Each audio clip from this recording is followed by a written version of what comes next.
కొన్ని విలువైన సంగతులు ఈరోజు మనం ఆలోచిద్దాం. చాలా అత్యవసరమైనవి. బయటగా ఉన్నవారు ఎవరైనా ఉంటే దయచేసి లోపలికి వచ్చేయండి. విలువైన సంగతులు మాట్లాడుకోవాల్సిన సమయం మనకు వచ్చింది కనుక ఇప్పటివరకు అనేకమైన సంగతులు మీరు విన్నారు, నేను కూడా వింటూనే వచ్చా. ఇక మిగిలిన మాటల్లోనూ కూడా మనం కొనసాగుదాం. ఈ మధ్యకాలంలో సమాజంలో ఒక న్యూస్ వైరల్ అవుతుంది. న్యూస్ కోసం చెప్పడం నాకు ఇష్టం లేదు, కానీ పరిస్థితులు సంఘం గమనించుకోవాల్సిన వార్త. ఆ న్యూస్లో అతను ఏం చెప్పాడంటే, ప్రభువు రాక సమీపమునే ఉన్నది అన్నాడు. ఏ ఛానల్ చెప్పింది? ఎంతమందికి ఐడియా ఉంది? టీవీ9 చెప్పింది. టీవీ9లో ఒక ప్రకటన ఇవ్వాలి అంటే లక్షల రూపాయలు ఖర్చు అవుతాయి. ఒక ఎపిసోడ్ చేయాలి అంటే చాలా కష్టం అవుతుంది. అలాంటిది అత్యవసరముగా క్రీస్తు రెండవ రాకను గూర్చి మాట్లాడారంటే ఎంత వైరల్ కాకపోతే మాట్లాడతారు? ఒకసారి ఆలోచించండి. అవుతుందండి. అది ముందే పెట్టాలి ప్రతి వారం. చూడండి ఆవిడ ఏం చెప్తుంది ఒకసారి వినండి. జస్ట్ మీకు అవగాహనకి చెబుతున్న విషయాల మీద మీకు ఆసక్తి పెరగడానికి. ఆమె ఏం చెప్పదు, కాకపోతే విషయం అయితే అక్కడ ఉంది మనకి. యేసుక్రీస్తు మళ్ళీ వచ్చిన దానిపై ఒక సూపర్ ఎక్స్క్లూజివ్ స్టోరీ మీకోసం ఈ బులెటిన్ లో రెడీగా ఉంది. యేసుక్రీస్తు మళ్ళీ రావడానికి అసలు 2021కి సంబంధం ఉందా అనే కదా ఉందండి. దానికి సంబంధించి ఎక్స్క్లూజివ్ స్టోరీ సిద్ధంగా ఉంది. రైట్, మనం అంతా కొత్త సంవత్సరం జోష్ లో ఉన్నాం. న్యూ ఇయర్ లోనైనా అంతా మనకి మంచి జరుగుతుంది అనుకుంటున్నాం. కానీ 2021లో ఎలాంటి ఉపద్రవాలు ముంచుకొస్తున్నా మీకు చూపించే ప్రయత్నం చేస్తాం. అవన్నీ కనుక చూస్తే క్లియర్ గా అబ్జర్వ్ చేస్తే అవి మనల్ని బతకనిచ్చేలా కనిపించట్లేదు. ఇప్పటికే పలువురికి భవిష్యవాణి ఎలా ఉందో కూడా చూసాం. కానీ కొత్త భవిష్యవాణి వచ్చేసింది. ఇప్పటిదాకా వచ్చిన భవిష్యవాణుల కంటే ఇది కాస్త భిన్నంగా ఉంది. ఒక క్రైస్తవ మత బోధకుడు రాసిన పుస్తకంపై పాశ్చాత్య మీడియా సడన్ గా ఫోకస్ పెట్టింది. ఇందులో యేసుక్రీస్తు మళ్ళీ వస్తారని చెప్తున్నారు. అయితే జీసస్ రెండో రాకకు 2021కి సంబంధం ఉంది. పాశ్చాత్య పత్రికలు, జర్నల్స్ లో ఈ పుస్తకం గురించి చాలా చర్చ నడుస్తోంది. అసలు యేసుక్రీస్తు రెండో రాకకు 2021కి సంబంధం ఏంటి? చూడండి, మీకే తెలుస్తుంది.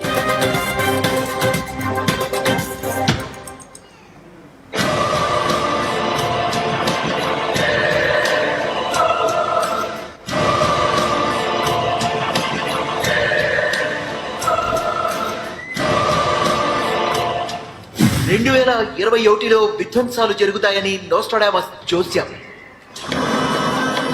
చాలు, ఈ సోదంతా మనం వెళ్ళాం కానీ జరుగుతున్న విషయం ఏంటంటే యేసుక్రీస్తు వారు రాకడ సమీపమునే ఉన్నది అని దాని అర్థం. అయితే భవిష్యత్తును గూర్చి మనిషికి తహతహలు ఎక్కువ. మొదటి మనుష్యుడు మొదలుకొని ఇప్పటి వరకు పుట్టుకొస్తున్న ప్రతి ఒక్కరికి రేపు ఏం జరగబోతుందో తెలుసుకోవాలన్న ఆతృత ఎక్కువ. అయితే రేపు ఏం జరుగుద్ది మన లైఫ్లో అన్నది ఇంపార్టెంట్ కాదు, కానీ ప్రభువు రాక జరగబోతుంది అన్న విషయం క్రైస్తవులకి వెరీ వెరీ ఇంపార్టెంట్ మ్యాటర్. అది తెలుసుకోవాలి. అయితే మనం ఎలా అయిపోయామంటే బైబిల్ మన చేతుల్లో ఉన్న దాన్ని చదవం, మనం వాడికగా చర్చకు వచ్చి వెళ్ళిపోతాం, ఏముందో విషయాన్ని గ్రహించాం మనం. అయితే ఈ వార్తా మీడియాలు ఏవైతే ఉన్నావో, ఈ న్యూస్ మీడియాలు ఏవైతే ఉన్నావో, వీరు యేసుక్రీస్తు వస్తున్నాడు అనడానికి కొన్ని గుర్తులు చెప్పారు.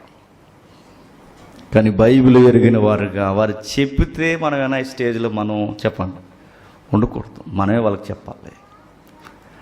బైబిల్ని రోజు చదువుతున్న వారిగా వారు చెప్పేవి పెద్ద గుర్తులేం కాదు. బైబిల్ చాలా గంభీరమైన గుర్తులు చెప్పుకొచ్చింది. నిజంగా మాటలు చదువుతున్నప్పుడు ఆశ్చర్యం వేసింది. నిజానికి ఈ వారం కూడా మీకు ఒక తరగతి చెప్పాలి.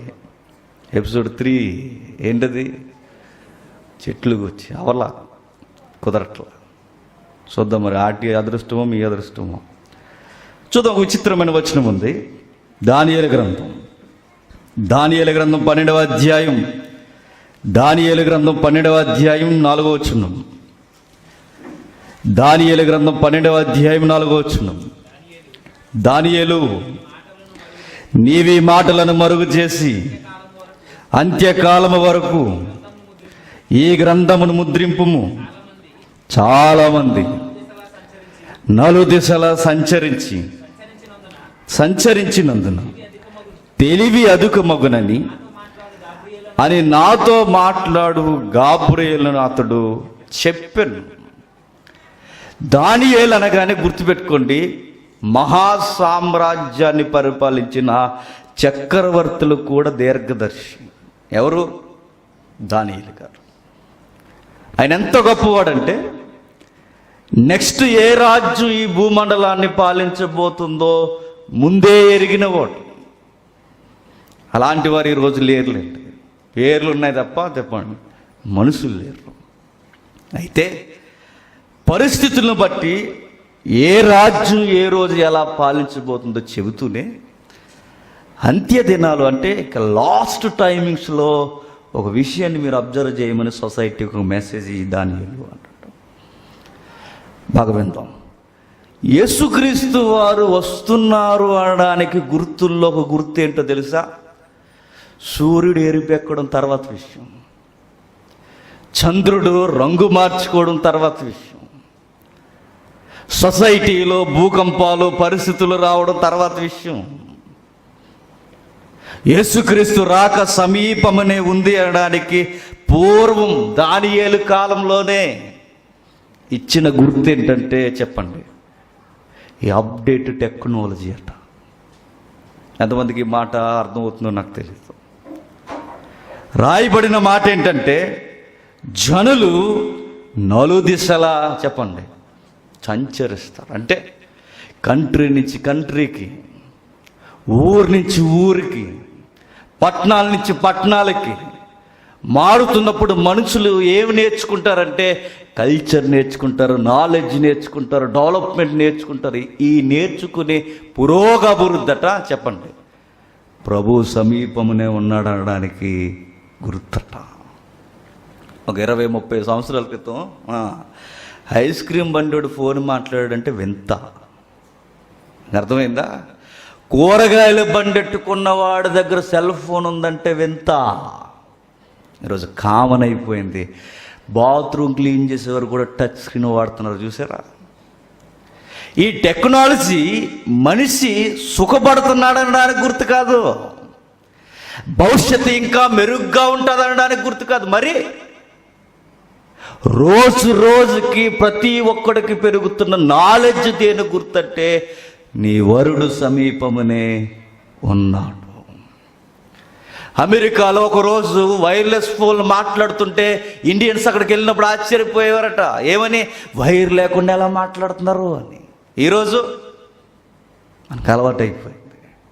ఒకరోజు వింత ఏంటో చెప్పండి, ఒక చేతి రేడియో పెట్టుకుంటే ఎక్కడి నుండో మాటలు వచ్చి దీనిలోకి దూరడం ఏంటి వింత. ఈరోజు ఒకరోజు టీవీలు అంటే ఇంత పెద్దవే, ఈరోజు బుల్బుల్ టీవీలు కూడా వచ్చేసి నీ చేతుల్లోకి. ఒకరోజు మనం క్రికెట్ చూడాలంటే ఎక్కడో కేబుల్ టీవీ దగ్గరికి పోయి మోకమ్మడిగా నిక్కర్లేసి కూర్చుంటే కానీ చూడలేని పరిస్థితి. అది వాళ్ళకి ఇష్టం ఉంటే చూడనిచ్చు, లేదా పంపించేసారు. ఈరోజు నెక్స్ట్ బాల్ ఏం జరగబోతుందో స్టేడియం కన్నా ముందు ఇక్కడ తెలిసిపోతుంది. ఓవర్ ఏం జరగబోతుందో ముందు. ఎంత అప్డేట్ టెక్నాలజీ దేనికి సంకేతం అంటే చెప్పండి, ప్రపంచానికి చెప్పండి జ్ఞాపకార్థ కూడిక దగ్గరలోనే ఉంది అని. గమ్మత్తు ఏంటంటే జ్ఞాపకార్థ కూడిక ఎడ్డానికి ఎవరు ఉండరు. అది నువ్వు ఉండవు, నేనుండను. వస్తుంటే దారిలో ఫ్లెక్స్ కనిపించింది, ఫ్లెక్స్ ఏదో రాస్తారు మనకి. ఎవరైనా చనిపోతే ఏం రాస్తారు? చిచి అలా కాదు, కామన్గా రాసేది. చాలా ఫ్లెక్స్లు కనబడ్డాయి నిన్న ఈరోజు. అవన్నీ చూస్తున్నప్పుడు ఆ ఫ్లెక్స్ మీద చనిపోయిన వారు గురించి రాశారు. ఒక పదం ఉంటుందండి, మంచి పదం, శ్రద్ధాంజలి. మరొక మాట కూడా ఉంది, శ్రద్ధ, అలానే ఉంటుంది పదం అది. ఆ పదాలు రాస్తున్నప్పుడు వీళ్ళు పోయినప్పుడు మనం ఉన్నాం వాళ్ళకి ఫ్లెక్స్ పెట్టడానికి. మరి అందరూ పోతే అందరూ నిజంగా పోతారంటే నిజంగా చెబుతుంది బైబిల్. ఒకరోజు అందరూ పోతారు గుర్తు ఏంటంటే నువ్వు వాడుతున్న మొబైల్ నీ ప్రభువు రాకను గురించి చెబుతుంది. నువ్వు వాడుతున్న ఇంటర్నెట్ డేటా ప్రభువుని గురించి చెబుతుంది. నీ నవనాగరికత రోజు రోజుకి నీకేమి సంకేతం ఇస్తుందంటే ఎలా వాడుకోవాలి, ఏం చూడాలని కాదు, నీ ప్రభువును త్వరలో చూడబోతున్నావా నీ టెక్నాలజీ ఇండైరెక్ట్గా నీకు మెసేజ్ ఇస్తుంది అంటున్నాడు దానియేలు. ఎవరు చెప్పారు ఆ దానియేలు కంటే దారిని పోయే గజకర్ణ గోకర్ణ కాదు, చెప్పింది ఎవరు? సాక్షాత్తు చెప్పండి, గాబ్రియేలు. అత్యవసరమైన వార్తలు ఉంటే గాని రాని వ్యక్తి గాబ్రియేలు. అక్కడక్కడ కాలాన్ని మీరు పరిశీలిస్తున్నప్పుడు ఎన్నో మార్లు ఆయన కనిపించలేదు, ఒక 2-3 సార్లు తప్ప. అత్యవసరమైన వార్తలు భూమి మీదకి మోసుకొచ్చారు మిఖాయేలు కానీ గాబ్రియేలు కానీ. అందులో ఒక వార్త మనకు దానియేలుకి చెప్తున్నాడు, ఒక వార్త మరీగా చెప్పాడు, మరొక వార్త ఎస్తేరుకి చెప్పాడు, వాళ్ళ భర్తతో మాట్లాడాడు. అంటే ఎంత ఎక్స్క్లూజివ్ న్యూస్ కాకపోతే 2000 సంవత్సరాలకు ముందే, అంటే సుమారు 3000 సంవత్సరాల క్రితమే ఈ ప్రపంచం ఒక పాఠం నేర్చుకోవాలట. పురోగాభివృద్ధి తిరోగాభివృద్ధికి గుర్తట. ఇది అంగీకరిస్తామండి? ఏడిసేలేని మతం నీ సెండాలం అంటారు అడిగి చెప్తే. కామెంట్లు అవి పెడుతున్నారు చాలామంది. నీ మత పిచ్చి నీకు బాగా ఎక్కువైంది, టెక్నాలజీ అభివృద్ధి పొందడం నీకు ఇష్టం లేక ఏంటి బురద జల్లుడు అంటే ఏడిసేవాడు ఎలాగ ఏడుస్తాడు. బైబిల్ చెప్తుంది మాత్రం వాస్తవం. బైబిల్ ఏం చెప్తుందో తెలుసా? ఈ నవ నాగరికత అడుగులు పైకి వేయడానికి కదట, మరి వారి శ్మశానం వైపుకు అడుగులు పడుతున్నాయండి దానియేలు. ఎంత స్పష్టంగా ఉంది చూడండి. చాలామంది నలుదిశలా సంచరించినందున తెలివి అధికమగును.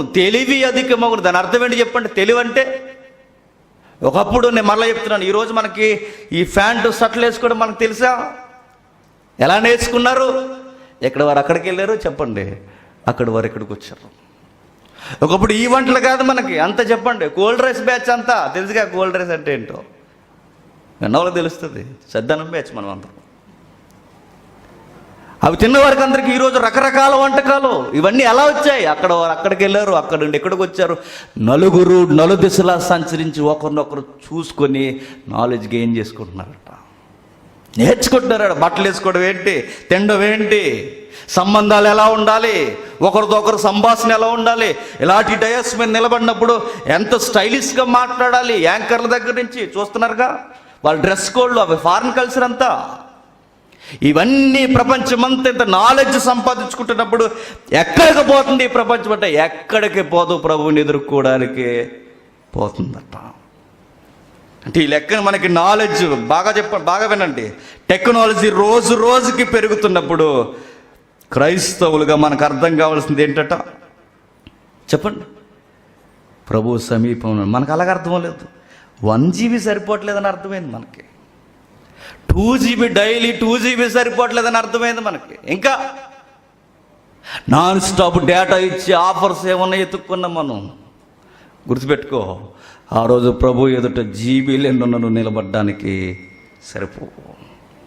ప్రభు నీకు నాకు ముందుగానే విశ్వాసాన్ని ప్రేమించి ఈ ప్రపంచం యొక్క తీరుతెన్నులు గమనించమని చెప్పాడు. మనల్ని గమనించండి. ఈ రెఫరెన్స్లోంచి, ఈ వచనాల యొక్క కళ్ళద్దాల్లో నుంచి ప్రపంచాన్ని చూడండి. మనకు భయం వేస్తుంది. మనకు చూస్తున్నప్పుడు ఈ ప్రపంచాన్ని ఈ కళ్ళద్దాల్లోంచి చూస్తున్నప్పుడు ఈ అప్డేట్ కల్చర్ దేన్ని చూపిస్తుంది అంటే విశాలమైన జీవితాన్ని, సౌఖ్యమైన జీవితాన్ని చూపించకూడదు క్రైస్తవులకు. మరి వరుడు వచ్చేస్తున్నాడని చూపించాలట. వింతేంటో చెప్పనా? నడిచెళ్ళే వరకు ఒకరోజు వాహనం ఎక్కడం అంటే వింత. ఈరోజు విమానాలు వచ్చేసే చూడండి, అప్డేట్ విమానాలు వచ్చేసే చూడండి. అవసరమైతే నువ్వు ఎక్కాలి కానీ సొందరి మీద కూడా తీసుకెళ్ళిపోతారు. నీ దగ్గర డబ్బులు ఉండాలి కానీ అంగారకుడిని కూడా దగ్గర చూపించి తీసుకొచ్చేస్తారు. ఇంకా విషయం ఏంటో తెలుసా? నువ్వు ఇవ్వాలి కానీ ఖర్చులు నక్షత్రాల మధ్యకి తీసుకెళ్ళడానికి కూడా ఈరోజు టెక్నాలజీ రెడీగా ఉంది. విమానాల వేగం ఈరోజు మనకు కనబడుతుంది, అంతరిక్ష నౌకలు మనకు కనబడుతున్నాయి, వాహనాలు మనకు కనబడుతున్నాయి, ఓడలు మనకు కనబడుతున్నాయి. రోజు రోజుకి కొత్త కొత్త బళ్ళు మార్కెట్లోకి దిగుతున్నాయి. ఈరోజు అందరు నానుల్లో ఉన్న కొత్త కార్లు ఏంటి చెప్పండి? చెప్పండి, తెలుసు మీకు. మేము మాట్లాడుకుంటున్నాం 2 రోజుల నుంచి. కియో. నీ కేక కెవ్వమనిపోయే రోజు దగ్గర ఉందని కియోని చూసినప్పుడు నీకు అర్థం అవ్వాలి. నిజముగా నీకు అప్డేట్ బైక్స్ వచ్చిన, అప్డేట్ వాహనాలు వచ్చిన, అప్డేట్ డేటా నీకు వచ్చిన, update 4G 5G 4K 8K ఏదొచ్చినా నీకు నాకు తెలియాల్సింది ఒకే ఒకటే, జర జాగ్రత్త. ప్రభు వచ్చేస్తున్నాడానికి గుర్తులు ఇవి. మరికొన్ని గుర్తులు ఉన్నాయట, చూద్దాం. ఒక్కొక్కటిగా ఒక 4-5 పాయింట్స్ మనం చూద్దాం. మత్తయి సువార్త 24వ అధ్యాయం. మత్తయి సువార్త 24వ అధ్యాయం. మత్తయి సువార్త 24వ అధ్యాయం 5వ వచనం నుండి.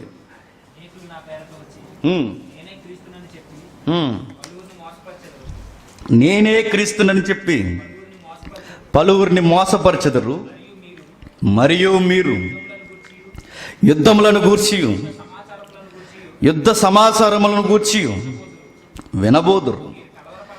మీరు కలవరపడకుండా చూసుకోండి, ఇవి జరగవలసి ఉన్నవి కానీ అంతము వెంటనే రాదు. బాగా వినండి. టీవీ 9కి గుర్తులు ఏంటంటే కరోనా గుర్తు వాళ్ళకి. 2020 ఎలా ఉందంటే 2021 టాపులు వేసిపోద్దని అంచనా వేసుకుని భవిష్యత్తులో మాట్లాడుకుంటున్నారు. నేను అంటున్నాను, వాళ్ళు చూపించేవి మనకు గుర్తులు కాదు, బైబిల్ మనకు చూపించేవి మనకి గుర్తులు. ఈ గుర్తులు కనబడుతున్నప్పుడు మనం ఏం చేయాలి? మన నడవడికలు మార్చుకోవాలి. ఇప్పుడు రోడ్డు మీద మనం పోతున్నాం అనుకోండి, కొన్ని గుర్తులు మనకు కనబడతాయి, సింబల్స్ మనకు కనబడతాయి.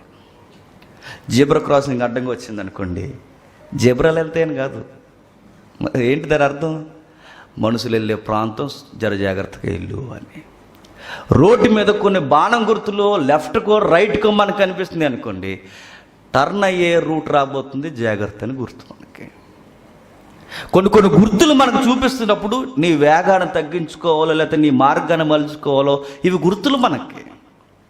యేసు ప్రభు దగ్గరికి, ఆయన దగ్గరికి నేరుగా సంఘముగా సమాజముగా ఎదుర్కోవడానికి వెళుతున్నప్పుడు మనకు కూడా కొన్ని సింబల్స్ కనబడుతుంటాయట, కొన్ని గుర్తులు మనకు కనబడుతుంటాయి. ఆ గుర్తుల్లో ఒక గుర్తు ఏంటంటే మనిషికి రోజు రోజుకి తెలివితేటలు పెరగడం. ఎంత వింతండి! ఏమీ లేకుండా ఒక డొక్కుదాన్ని మనం చెవి దగ్గర పెట్టుకుంటే ఎక్కడో విదేశాల్లో ఉన్నవారు మన దగ్గర మాట్లాడడం ఎంత వింతండి! తెలివితేటలు కాదు ఇవి. ఎక్కడి నుంచి నేను ఫోటో పంపిస్తే అలా ఎగిరిపోయి మీ దగ్గరికి వచ్చేయడం అది వింత కదండి. అది ఈ తెలివితేటలు మనిషికి ఎలా వచ్చాయంటే దేవుడిచ్చిన తెలివితేటలు ఇంకా మెరుగుగా ఉపయోగించుకుంటూ ప్రభువుని ఎదుర్కోవడానికి ఉపయోగించుకోవట్లేదట. మరి ఈ టెక్నాలజీ వారి నాశనానికి ఉపయోగించుకుంటున్నారట. అదే సమాజంలో మనం బతుకుతున్నాం కనుక మనం కూడా అలా ఉండకూడదట. మనం ఉండాల్సింది ఏంటంటే ప్రభు రాబోతున్నాడు. తెలివితేటలు పెరుగుతున్నప్పుడు నాకు తెలివితేటలు వచ్చాయి అనుకోకూడదట. ఇది ప్రభు రాకకి గుర్తు అనుకోవాలట. శకుంతల దేవి కానీ, లెక్కల మాస్టర్, ఇంకెవరెవరో రకరకాల వ్యక్తులు సొసైటీలో కనబడుతున్నప్పుడు ఈ తెలివితేటలు, ఒకప్పుడు ఇన్ని నాలెడ్జ్లు ఎవరు మాట్లాడేవారు కాదు, ఇన్ని లాంగ్వేజెస్ ఎవరు మాట్లాడేవారు కాదు. ఈరోజు అందరూ మాట్లాడుతున్నారు. మన సరళముగా కొన్ని భాషలు మాట్లాడాలి, సరళముగా కొన్ని లెక్కలు చేయాలన్నా సరళమైన జ్ఞానం మనకు వస్తున్నప్పుడు ఇవన్నీ దేనికంటే సమీపమునే ఉన్నాడు. నమ్మేవారికి ఇది జాగ్రత్త, నమ్మని వానికి వాడి నాశనానికి నిర్లక్ష్యం. ఇది మత్తయి సువార్తలో కొన్ని పదాలు ఉపయోగిస్తున్నట్టు చూడండి. నేను వస్తున్నాను అనడానికి గుర్తులు ఏంటంటే అనేకులు నా పేరట వచ్చి నేనే క్రీస్తునని చెప్పి పలువురిని మోసం చేస్తారు అన్నారట. ఏంటట? నేను వస్తున్నాను అనడానికి గుర్తు ఏంటంటే అనేకులు నా పేరు మీద వచ్చి చెప్పండి నేనే క్రీస్తునని చెప్తారట. లేరంటే ఎలాంటి వాళ్ళు? నేను బైబిల్ చదువుకుంటున్న 12 సంవత్సరాల క్రితమే చాలామంది ఉన్నారు. ఈ 2000 సంవత్సరాల చరిత్రలో గుర్తులు ఏంటంటే మేమే క్రీస్తులని చెప్పుకుని అనేక మంది దొంగ బోధకులు ఉన్నారు. వారు క్రైస్తవులు ఉన్నారు, బయట ఉన్నారు. ప్రతి ఒక్కరు మాట్లాడేది ఏంటంటే ఇదిగో నేనే కృష్ణుణ్ణి, నేనే రాముణ్ణి, నేనే క్రీస్తుని, నేనే అల్లా. ఇలా చెప్పుకునే ప్రతి యాంగిల్లో క్రీస్తు వచ్చేసాడు అనడానికి కొన్ని గుర్తులు జీవిస్తున్నారు. కానీ వాళ్ళని చూస్తున్నప్పుడు క్రీస్తు వచ్చేసాడని మనకు అర్థం అవ్వకూడదు, కానీ వారిని చూస్తున్నప్పుడు క్రీస్తు వస్తున్నాడని మనకి అర్థం అవ్వాలంట. ఇవి గుర్తులు. ఇవి అబ్జర్వ్ చేస్తున్న ప్రతి విశ్వాసి చాలా జాగ్రత్తగా ఉంటాడు. తెలిసిన వచ్చిన కనుక పదాలు నేను లేపుతున్నా. నెక్స్ట్ యుద్ధాలు గూర్చి వింటామట. ఈ మాట 2000 సంవత్సరాల క్రితం చెప్పాడు. ఎన్ని జరుగుతున్నాయండి. తెల్లవారితే ఏమవుతుంది ఎవరికి తెలియదు. ఒక అందరికీ ఉంది ఈ ప్రపంచంలో, నియంత కింగ్ జాంగ్ ఉంగ్. తెలుసు అసలు అడు వెరైటీ మనిషి అటు. ట్రంప్కి టాపులు వేస్తా అన్నాడు. ఇప్పుడున్న జోబ్ ఎవరైతే ఉన్నాడో లేటెస్ట్ ప్రెసిడెంట్, అమెరికా ప్రెసిడెంట్, అతనికి ఈయనకి పట్ల అగ్రరాజ్యాలతో పడదు, ఐక్యరాజ్యంతో అయితే అంటాడు. అదో గొడవ ఆ మనిషితో. ఐక్యరాజ్యంతో ఆగట్టే అయితే అంటాడు. ఎవరిని పట్టించుకోడు. సరదాగా సముద్రం మీద ఆటం బాంబు వేస్తాడు అలాంటి మనిషి. అంతరిక్షంలో ఎవడైనా అడ్డొస్తే ఆ స్పేస్ ర్యాకెట్లు ఏవైతే ఉన్నాయో దాన్ని కూడా పేల్చి పెడతాడు. ఎవడ అడిగేది? వస్తే వచ్చిన కూడా కాల్చి పెడతాడు. ఇప్పటికీ ప్రపంచంలో కరోనా లేని దేశం ఏదైనా ఉందంటే ఒక్కొక్క దేశం చెప్పండి. North Korea, south Korea. అదే నార్త్ కొరియా. కరోనా ఉందని కానీ తుమ్మండి కాల్చి పెడతాడు, దొగ్గడండి కాల్చి పెడతాడు. వాడు అంత నియంత. వాడు ఎంత ఎటకారం అనుకోలో వింత మనసు అనుకోలో తెలియదు, కానీ వాడున్నట్టు అందరూ ఉండకపోతే చంపేస్తాడు. That is king Jong. అది అలా ఉంటాడు. ఈయన చూస్తుంటే ప్రపంచం భయపడుతుంది. ఏ రోజు 3వ ప్రపంచానికి చిచ్చు అయిపోతాడో అని. గ్రామీణ ప్రాంతాల్లో బ్రతుకుతున్న మనకేమనిపించట్లేదు, కానీ ప్రపంచ అగ్రరాజ్యాలు అనుకుంటుంది ఏంటో తెలుసా? ఈరోజు రేపు ఎప్పుడో ఒకప్పుడు ఈ ప్రపంచం 3వ యుద్ధానికి సిద్ధమైపోతాయి. మొదటి ప్రపంచ యుద్ధం నుండే కోలుకోలేకపోయి 2వ ప్రపంచ యుద్ధానికి మరీ ఉక్కిరి బిక్కిరి అయిపోయారు. ఇక 3వ ప్రపంచ యుద్ధం ఈ అప్డేట్ టెక్నాలజీలో జరిగితే గనక ఈ భూమండలం ఒక్కసారి చెప్పండి అలా కదిలిపోతట. మేధావులందరూ విస్తుపోతున్నది ఏంటంటే ఈరోజు రేపు యుద్ధాలు జరగవచ్చు. వాడు చేయకపోయినా పాలస్తీనా ఇజ్రాయెల్ కొట్టుకున్న ప్రపంచానికి ముప్పే. వాళ్ళకున్న టెక్నాలజీని బట్టి వారు ఒక్కసారి కాలు దువ్వారో ఇజ్రాయెల్కి సపోర్ట్ చేస్తున్న భారతదేశం వెళ్ళాల్సి ఉంటుంది, రష్యా వెళ్ళాల్సి ఉంటుంది, అమెరికా ఇస్తున్న సపోర్ట్ వాడు తీసుకోవాల్సి ఉంటుంది. అమెరికా ఎప్పుడైతే దిగిందో రష్యా ఒకదానికి ఒకటి యాంటీ అయిపోద్ది, చైనా యాంటీ అయిపోద్ది, ఒక్క దేశానికి ఒకటి యాంటీ అయిపోద్ది. ప్రపంచ యుద్ధం ఇక జరగక మానదట. ఈ వార్తలు, ఈ పరిణామాలు మేధావులు వింటున్నప్పుడు ఇవి దేనికి సంకేతాలంటే ఒకే ఒక్కటి చెప్పండి, ఇక ప్రభు త్వరలోనే వచ్చేస్తున్నాడు. టీవీ 9లో మాట్లాడుతూ ఒక మాట అన్నాడు. కరోనా 2020 అట టేజర్ అట్టది. మీకు ఈ భాష ఎక్కడదో మీకు తెలుసు. టేజర్ ఎలా ఉంటే చెప్పండి. ఇంకా అసలు బిట్ వస్తే ఏమైపోవాలి, ఇక షో స్టార్ట్ అవుతే ఏమైపోవాలి, ఇక ఎండింగ్ ఏమైపోవాలి. ఎండింగ్ ఏమవుతుంది, అందరూ ఎండ్ అయిపోతారు అంతే. జస్ట్ మచ్చుకు టీజర్ కరోనా అయితే టీజర్లు ఇంకా చూపించినవి చాలా ఉన్నాయి. ఏముంది టీజర్లో ఇంకా కనిపించాల్సినవి ఇంకా ఏమున్నాయంటే ఈ నాగరికత, ఈ యుద్ధాలు, నెక్స్ట్ పోరాటాలట. ఏమొస్తాయట? పోరాటాలు. దేని కొరకని యాత్రుత అంటే దేనికి రా నీ పోరాటం అంటే ఒక్కొక్కడికి ఒక్కొక్క పోరాటం అండి. చూసారా? భూముల కొరకు పోరాటం, డబ్బుల కొరకు పోరాటం, ఆస్తులు పెంపకాల కొరకు పోరాటం, ఉన్న 10 రూపాయలు దాచి దాన్ని 50 రూపాయలు ఎలా చేసేయాలన్న పోరాటం, ఒకరి మీద ఒకరికి పోరాటం, పడిన పరిస్థితి పోరాటాలు. ఈరోజు క్రైమ్ రేట్ పెరగడానికి కారణం ఏంటి చెప్పండి? పోరాటం. ఒకరినొకరు లాక్కోవడం, ఒకరొకరు పోగేసుకోవడం, ఒకదాన్ని ఒకటి డెవలప్ చేసుకోవడం, సంబంధాలు పెంచుకోవడం విషయంలో కానీ తెంచుకోవడం విషయంలో కానీ పోరాటాలు. ఇవన్నీ దేనికి గుర్తులంటే ప్రభు సమీపమునే ఉన్నాడు. సొసైటీలో చూడకూడదు. క్రైస్తవుడు సొసైటీని ఎలా చూడాలి అంటే ఇదిగో ఇన్ని గుర్తులు బైబిల్ చెప్పి నాకు కనబడుతున్నాయని మనకు అర్థం అవ్వట. పోజులు ఇచ్చుకుంటూ నైట్ టైం లేటుగా నిద్రపోయి అక్కడ చదివేస్తాం న్యూస్లో, ఉదయకాలం పేపర్ చదివేస్తాం. మనం చదివినప్పుడు ఏమర్థమైంది? పేపర్ చదువుతున్నప్పుడు క్రైస్తవులుగా న్యూస్ పేపర్ చదువుతున్నప్పుడు నీకు ఏమర్థమైంది? దాన్ని బైబిల్తో చూడడం నేర్చుకోవాలి. దాన్ని బైబిల్తో దాన్ని అర్థం చేసుకోవడం నేర్చుకోవాలి. అమ్మో ఈ ప్రపంచం తీరుతనులు నా బైబిల్ చెప్తున్నట్టు నాకు కనబడుతుంది, నేను అర్థం చేసుకోవాలి. దాన్ని న్యూస్ పేపర్ చదువుతున్నప్పుడు పోజు కాదు కొట్టాల్సింది, ప్రభు సమీపంలో ఉన్నాడని మనకి అర్థం అవ్వాలట. పోరాటాలు. నెక్స్ట్ కరువులు అన్నట్టు. ఏమున్నాయట? కరువులు. ఈ రోజుల్లో కరువులు ఏంటండి అనకండి. 2020లో ఏమొచ్చింది చెప్పండి? ఇంటికి ప్యాకెట్ వచ్చింది. ఆ ప్యాకెట్ రాకపోతే ఎగిరిపోయి బ్యాచ్ చాలామంది ఉన్నారు. ఇంకా మనం 1,80,000 ఎంత ఖర్చు పెట్టారు తమ్ముళ్ళు, దగ్గరగా లక్షల పైన ఖర్చు పెట్టారు ఫుడ్కి. ఏమైందంటే కరువు. మరలా అలాంటిది వస్తే సెకండ్ వే నిజమైతే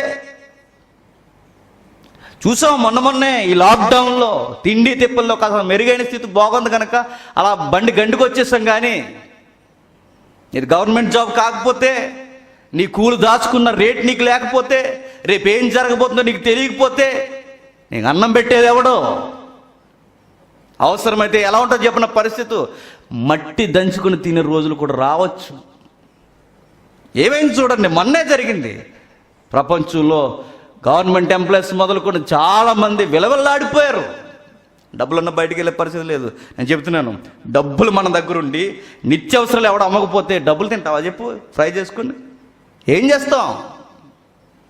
పండించేవాళ్ళు లేనప్పుడు, అమ్మేవాళ్ళు లేనప్పుడు ఏమైపోద్ది?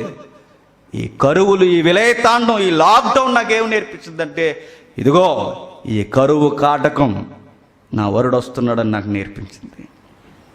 మనకేం నేర్పించింది? లాక్డౌన్లో మసాలా ఎక్కువ వేసుకోవాలని నేర్చుకున్నాం మనం. తుమ్ములు తగ్గిపోవాలట, గొంతు అవన్నీ. పసర తాగండి చెప్పండి, ఇంకేం చెప్పారండి? పశువు తాగండి, ఇంకా చెప్పండి, ఇంకేం చెప్పారు? ఆ రసాలు తాగండి. తాగిన వాళ్ళు అందరికి వచ్చేసింది అండి. నేను ఏ రసం తాగల. తాగిన వాళ్ళు అందరికి వచ్చాయి. అవి తినండి, ఈ తినండి, ఎనర్జీకి తినండి. నువ్వు ఎన్ని తిను, దేవుడు రావాలనుకుంటే వస్తాడంతే. ఇక ఆయన సెలవు లేకపోతే గుప్పుడు మెతికిలు తినేది ఎవడో? అయిపోతామంతే. వద్దన్న వైరస్ ఆపగలిగామా? ఎప్పటికీ సరి అయిన మందు లేదు. ఎప్పటికీ వ్యాక్సిన్ వేస్తున్నారు. వ్యాక్సిన్ వేసేవారు ఎవరైతే ఉన్నారో ఆఫీసర్స్ వేయించుకోవడానికి భయపడిపోతున్నారు. ఈ మాట అన్నందుకు వైరల్ అవుద్దేమో, మళ్ళీ ఇదో పెద్ద కొత్త గొడవ అవుతుంది. మొన్న ఒక న్యూస్ వచ్చింది చూసారా? ఎవరైతే ఈ సిబ్బంది ఉన్నారో, ఆఫీసర్స్ ఉన్నారో, ప్రజలకి రోల్ మోడల్గా ఉండాలని వీళ్ళు వేయించుకోవడానికి కూర్చొని అంత డమ్మీ గట్ట వీడియోలో గ్రాఫిక్ చేసి వాళ్ళ దగ్గరకు వచ్చి అంటున్నారు. నిజానికి వేయించుకోలేదట. ఎంత యాక్టింగ్ దేనికంటే వీళ్ళు మాత్రం వేయించుకోరట, మనం మాత్రం చెప్పండి ఎందుకు వేయించుకోరంటే వాళ్ళు చెప్పిన చెప్పిన త్వరగా వృద్ధాప్యం వచ్చేస్తున్నారు. వృద్ధాప్యం వచ్చినా రాకపోయినా ప్రభు వచ్చేస్తాడు, అది కంగారు పడుకో. త్వరగా ఎంటుకలు ఊడిపోతున్నాయి, త్వరగా వయసు మారిపోతుంది, ఏవో అనుకుంటున్నారు అపోహలు. అవి నిజాల తర్వాత విషయం. వ్యాక్సిన్ వేసుకుని చచ్చిపోతే చచ్చిపోయారుగా ఎవరో. ప్రభుత్వం ఎంత ఇచ్చింది? సుమారు 56 లక్షలు ఎంత ఇచ్చింది అనుకుంటా. లక్షలు చూసి ఎంచుకోవాలా చెప్పండి? ఎంచుకుంటే చచ్చిపోతామని ఎంచుకోవాలి. ఎందుకు ఎంచుకోవాలి? ఏ క్లారిటీ లేదు చూడండి. భయం, ఇన్ని గుర్తులు, ఇన్ని కరువులు, ఇన్ని పోరాటాలు, ఎన్ని భూకంపాలు. క్రైస్తవుడు ఏ దృక్కోణంలో చూడాలి అంటే ప్రభు సమీపమనే ఉన్నట్టు. ఇప్పుడు చిన్నప్పుడు టేకేసి ఇవ్వరండి. ఇప్పుడు ఏమేస్తున్నారట? ఆ టీకా ఎంత అంతది మనకి ఎదిగేసరికి.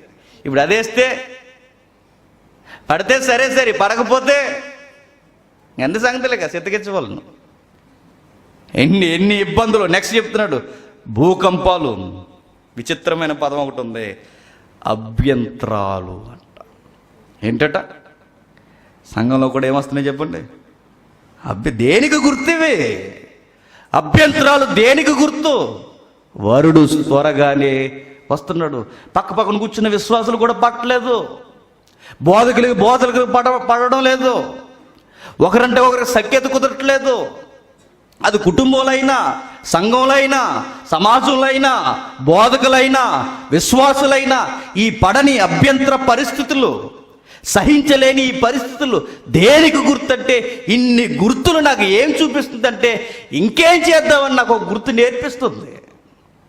ఇక్కడ పడన పరిస్థితి, ఇక్కడ లేని పరిస్థితి, అక్కడ కరువు పరిస్థితి, ఇక్కడ అడ్వాన్స్ టెక్నాలజీ పరిస్థితి, ఇన్ని పరిస్థితులు నాకు ఏమి నేర్పిస్తున్నాయంటే, ఇదిగో నువ్వైనా పోవచ్చు, లేదా ఆయనైనా రావచ్చు.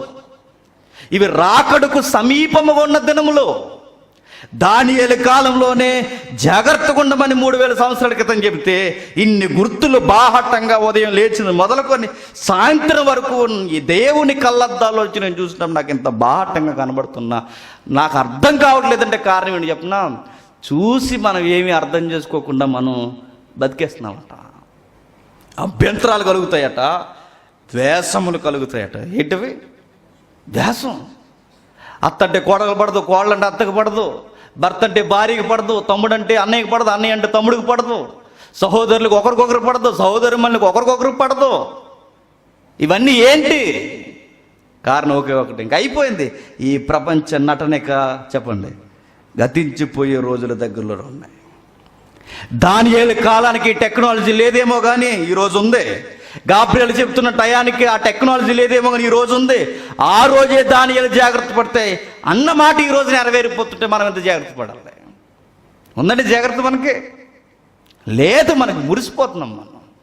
ఇంకా అడ్వాన్స్గా ఏ వస్తువులు కొనుక్కోవాలి, అడ్వాన్స్గా ఎలా ఎంజాయ్ చేయాలో ఆలోచిస్తున్నాం తప్ప, గుర్తుపెట్టుకోండి, ఆ అడ్వాన్స్ టెక్నాలజీలో ఎంజాయ్ చేస్తున్నప్పుడు అలాగే మన జీవితాలు ముగిసిపోతాయి. మనది లైఫ్ కాదు, మన జీవితం ఇది కాదు. మనం చూస్తున్నప్పుడు ఈ మనుషులు అభ్యంతరపరిచే మనుషులు, ద్వేషించే మనుషులు, పగలు పెంచుకునే మనుషులు, ఒకరి మీద ఒకరు ద్వేషాలు పెంచుకునే మనుషులు. మరొక మాట ఉంది, అప్పగిస్తారట ఒకరినొకరిని. ఏం చేస్తారట? అప్పగిస్తారట. దేనికి? నిన్ను చావుకైనా అప్పగించవచ్చు, నేను ఏదో ఒక ఇబ్బందులకు అప్పగించవచ్చు, నీ వారే నిన్ను అప్పగించవచ్చు, నీ భార్య నిన్ను అప్పగించవచ్చు, నీ భర్త నిన్ను అప్పగించవచ్చు, మీ అన్నయ్య నిన్ను అప్పగించవచ్చు, నీ తల్లిదండ్రులు నిన్ను అప్పగించవచ్చు, ఏదో ఒక విషయానికి నిన్ను నాశనానికి అప్పగించవచ్చు. ఒకప్పుడు వింతండి, ఎవరైనా గొడవకు వస్తే బాగా, ఎవరైనా ఒక ఇంటి మీద గొడవకు వస్తే ఆ ఇళ్ళంతా ఏకమై ఊరితో గొడవ ఆడేవారు. ఇప్పుడు ఇంట్లో గొడవలు. ఇప్పుడు ఇవన్నీ దేని గుర్తు? ఒకరికొకరు ద్వేషించుకోవడం, ఒకరికొకరు అప్పగించుకోవడం, ఒకరినొకరు నాశనం చేసుకోవడం, ఇవి దేనికి గుర్తులు? ఒకే ఒక గుర్తు, నువ్వు నమ్మిన ప్రభు వచ్చేస్తున్నాడు, నువ్వు నమ్మిన ప్రభు త్వరలోనే రాబోతున్నాడు. మరొక మాట ఉంది, అప్పగింతలు, ద్వేషాలు, అభ్యంతరాలు ఇవన్నీ కొనసాగుతున్నప్పుడు ప్రేమ ఏమవుద్దట? ఇదేంటంటే తెగ ప్రేమ చేసుకుంటున్నారు కదా, అది దొంగ ప్రేమ. అది ఆ పార్కులంట, బీచ్లంట, చెప్పండి అది ప్రేమ అని ఎవడన్నాడు? చాలా కాలం క్రితం అన్నాం, అది ప్రేమ కదా అది. చెప్పండి, గోకేసుకోవడం, గీరేసుకోవడం, చేతిలో చెయ్యి వేసుకోవడం, భుజాల మీద భుజాలు వేసుకుని బ్యాగులు తగిలే ఇలా పక్క నడిచేయడం, సినిమా థియేటర్లో పాప్కార్న్ తిని, ఇది ఎవడన్నాడు ప్రేమ అని? అది ప్రేమ కాదు. చూసారుగా, నదిలో దోచేసాడు గొడవ లేకుండా. ఎందుకు ఇవన్నీ దేనికి? అవి ప్రేమ కాదు. ప్రేమ చాలా తండ్రిదండ్రుల మధ్య, కొడుకుల మధ్య ఉండే ప్రేమ లేదట, సంఘాల్లో ప్రేమ లేదట, ఒకరంటే ఒకరు పడన పరిస్థితి, ద్వేషాలు, అప్పగింతలు, అవసరమైతే చావు కూడా అప్పగింతలు. ఎన్ని గుర్తులు నాకు నిజంగా చూడండి, ఇంత అన్యాయం ఏంటరా అనుకునే రోజులు ఇవి. మనుషులు అన్నవారు ఇలా చేస్తారంటే అలా అనుకునే రోజులు, ఆశ్చర్యపడిపోయే రోజులు ఇవి. కనీసం మానవత్వం లేదా, కనీసం దయాగుణం లేదా. ఈ మాటలన్నీ చూడండి, అంత దారుణంగా ఎలా చంపేస్తారంటే మానవత్వం ఏమైపోయింది? కరువు అయిపోయిందంటే బైబిల్ చెప్తుంది, కరువు అయిపోయింది, ప్రేమ చల్లారిపోయింది. ఇన్ని గుర్తులు రాక సమీపమనే ఉంది. ఇంతకన్నా హెచ్చరికలు మాకేం కావాలి చెప్పండి? ప్రత్యేకించి టీవీని ఏం చెప్పాలా? ప్రత్యేకించి వార్తా ఛానల్ మనకు చెప్పాలా? ప్రత్యేకించి బెషోర్ అనే ఒక బోధకుడు మరలా చెప్పాలా? ఎంతమంది మనకు చెప్పాల్సిన అవసరం మనకి ఏమీ లేదు. ఎందుకంటే అంత రికార్డ్ చేసి దేవుడు మన చేతుల్లో పెట్టినప్పుడు, ఈ రికార్డు మనం తిరగేస్తున్నప్పుడు మనకు కనబడుతున్నాయి గుర్తులన్నీ. ఇక జాగ్రత్త పడిపోవాలి. నెక్స్ట్, శ్రమలు కలుగుతాయట. లోకలు ఇప్పుడు ఉన్నవన్నీ ఏంటి చెప్పండి? డబ్బున్నా, అధికారం ఉన్నా, ఎన్నున్నా, ఎవడికుండే బాధలు వాడికి చెప్పండి. ఉన్నాయి లేవా చెప్పండి? నేను బాగున్నాను అనుకో, ఎవడ బాధలు అడుకున్నాయి లేవండి?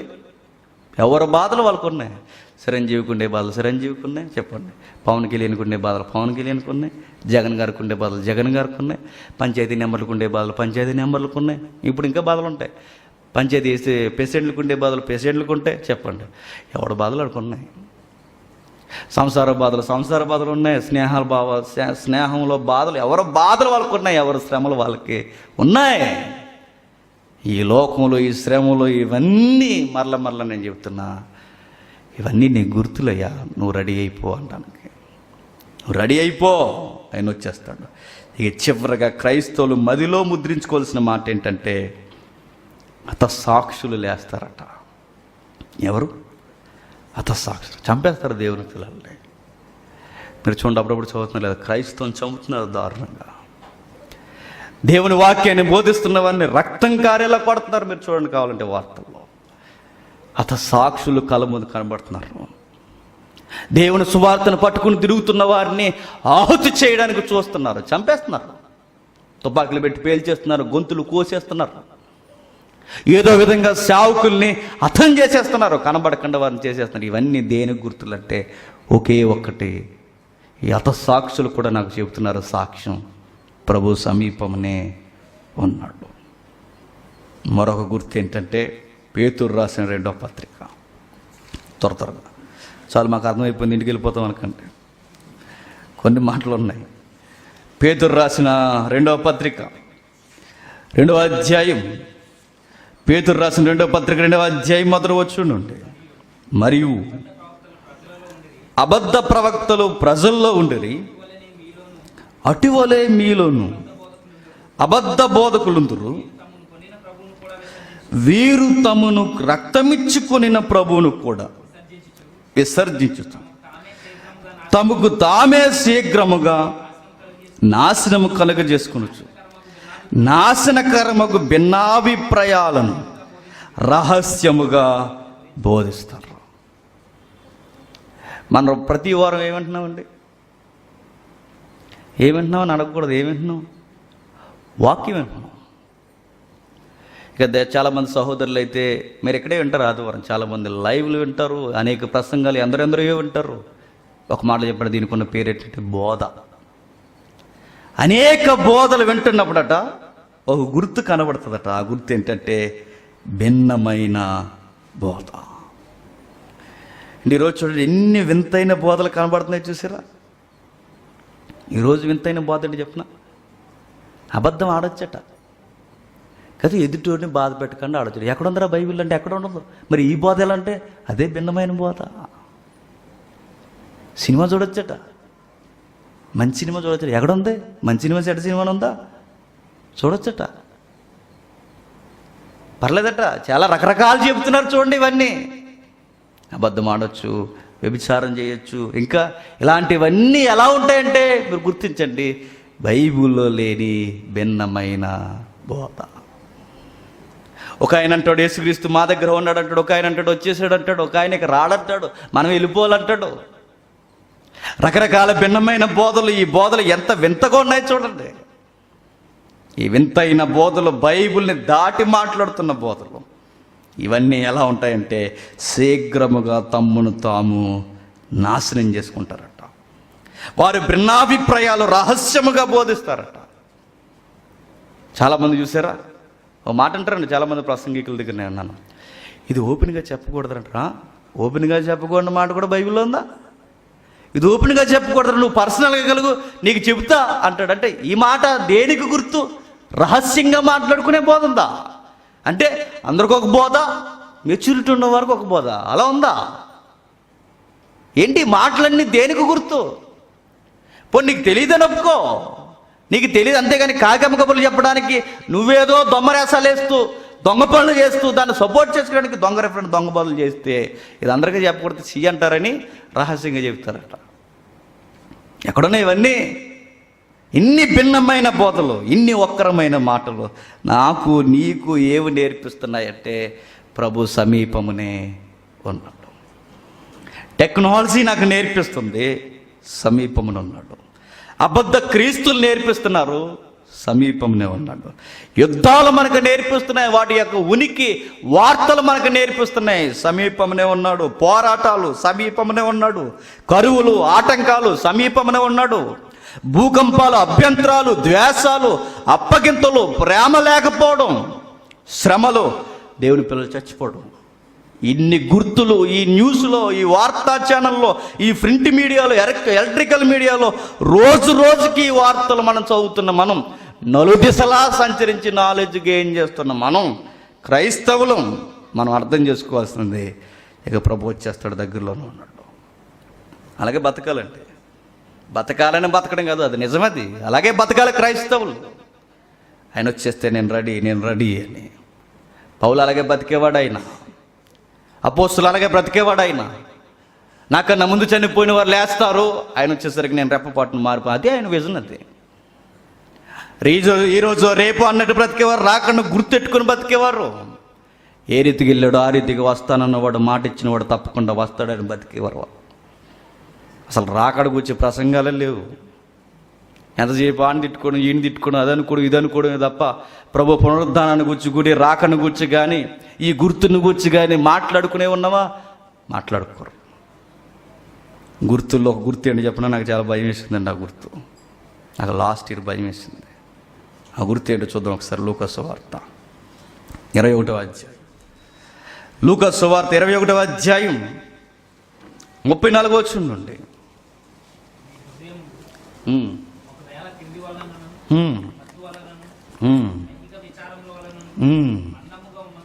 మందముగా ఉన్నందున ఆ దినము అకస్మాత్తుగా మీ మీదకి ఊరొచ్చినట్లు రాకుండా మీ విషయమై జాగ్రత్తగా ఉండండి. ఇది బాగా అర్థం కావాలంటే వాడుక భాష అని ఒక బైబిల్ ఉంది. తమ్ముడు ఒకసారి చదువు. వాడుక భాషలోకి వెళ్తాం. ఎంతమంది దగ్గర వాడుక భాష బైబిల్ ఉందో నాకు తెలియదు. మీరు అనుకుంటారు మా దగ్గర మామూలు బైబిలే లేదు, మా మొఖానికి మళ్ళీ వాడుక బైబిల్ ఒకటి, ఈ బైబిలే సరిగా వాడం మేము, మళ్ళీ వాడుక బైబిల్ ఒకటి వాడతామా అనుకుంటున్నారు కదా. మీ జ్ఞానం నేను ఎరుక. 34 వచనం. లూకా సువార్త 21వ అధ్యాయం 34 వచనం. తాగి తందనాలాడటం. బెలం చూడండి పదం. తాగి తందనాలాడటం, మత్తుగా ఉండటం. తాగేవాడికి తందనాల మత్తు, మనకుండే మత్తులు మనకి ఉన్నాయా లేదా చెప్పు? ఉన్నాయి. ఎవడ మత్తు ఆడుకుంది. ఒకడికి తిండి వలన మత్తు, ఒకడికి తాగడం వలన మత్తు, వాడికి డబ్బంతే మత్తు, మరొకడికి తిరగడం అంటే మత్తు. చెప్పండి ఎన్ని మత్తులు ఉన్నాయి చెప్పండి. రకరకాల మత్తెక్కిపోయే విషయాలు ఉన్నాయి మనకి. ఈ మత్తుల్లో ఉన్న వారికి చెబుతున్నాడట, తాగి తందనాలు ఆడడం, మత్తుగా ఉండడం వల్ల, ఇహలోక చింతన వల్ల మీ హృదయాలు బరువెక్కిపోకుండా, ఆ రోజు ఆకస్మికంగా మీ మీదకి రాకుండా జాగ్రత్తగా ఉండండి. విచిత్రమైన మాట, నన్ను భయపెట్టిన మాట ఏంటంటే, ఇహలోక చింతల వలన మీ హృదయాలు బరువెక్కిపోనివ్వకండి. అర్థమైందా? ఒక మాట చెప్తాం.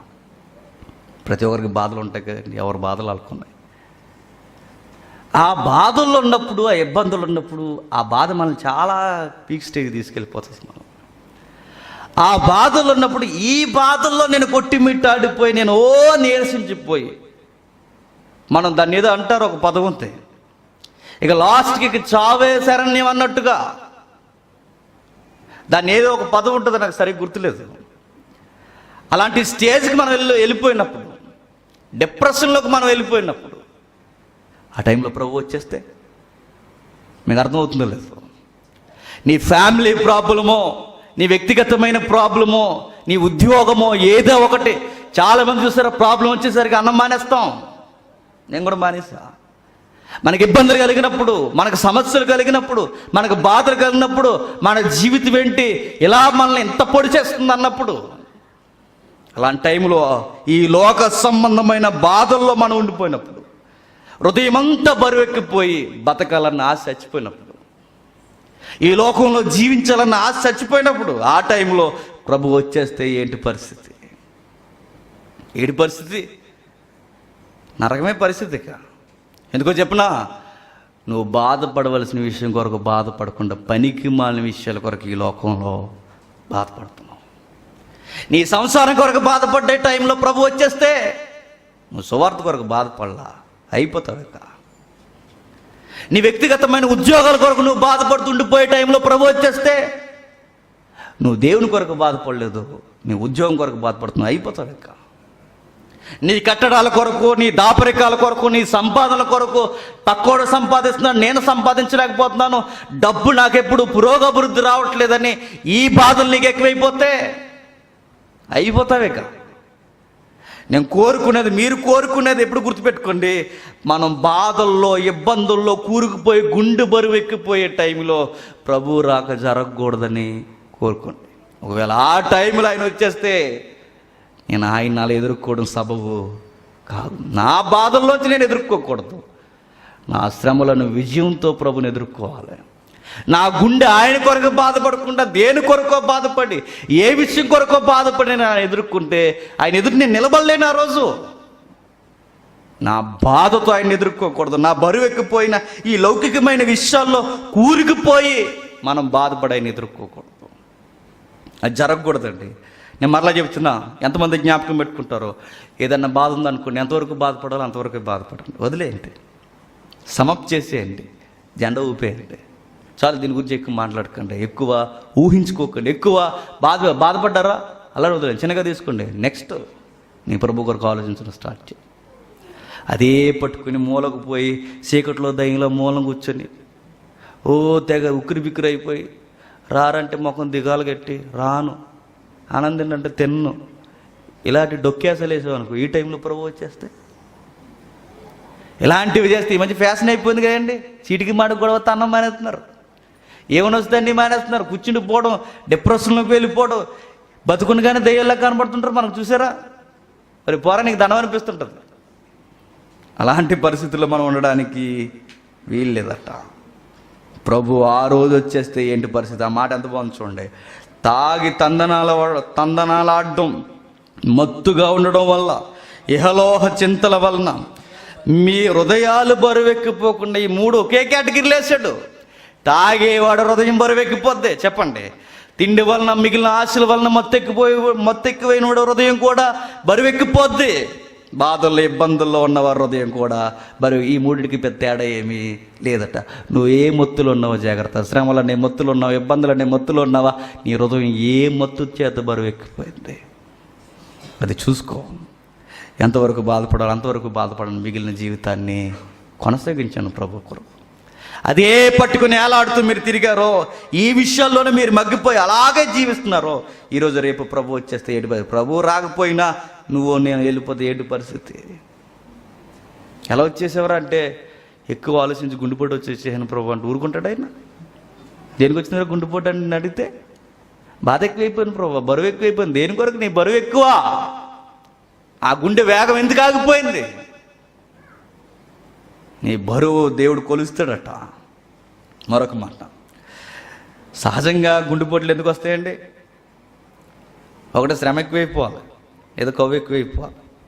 కొవ్వు ఎక్కువైపోతే లైన్స్ ఆగిపోతాయి. వాటర్ పైపులో వేగంగా వెళ్తున్న వాటర్లోకి ఏ రాయో ఏదో ఒకటి అడ్డంగా వచ్చిందనుకో, పైపు ఏమవుద్ది? ఆగిపోవడం కాదు, ఊడిపోద్ది. ఎక్కడ ఊడిపోద్ది? దానికి ఉంటుంది చూసి స్టార్టింగ్ స్టేజ్. మనం పైపు ఒక ట్యాబ్కు పెడతాం చూసారా, ఆ ట్యాబ్ పెట్టిన ఎంట్రన్స్ బిట్ ఉంటుంది చూసారా, అక్కడ ఊడిపోద్ది, కొట్టేద్ది వెనక్కి. ఈ పంపింగ్ జరుగుతున్నప్పుడు నీ కొవ్వు ఎక్కువైపోయి నరాల మధ్యకి వెళ్ళిపోయింది అనుకో, ఏమవుద్ది చెప్పండి? ఊడిపోద్ది.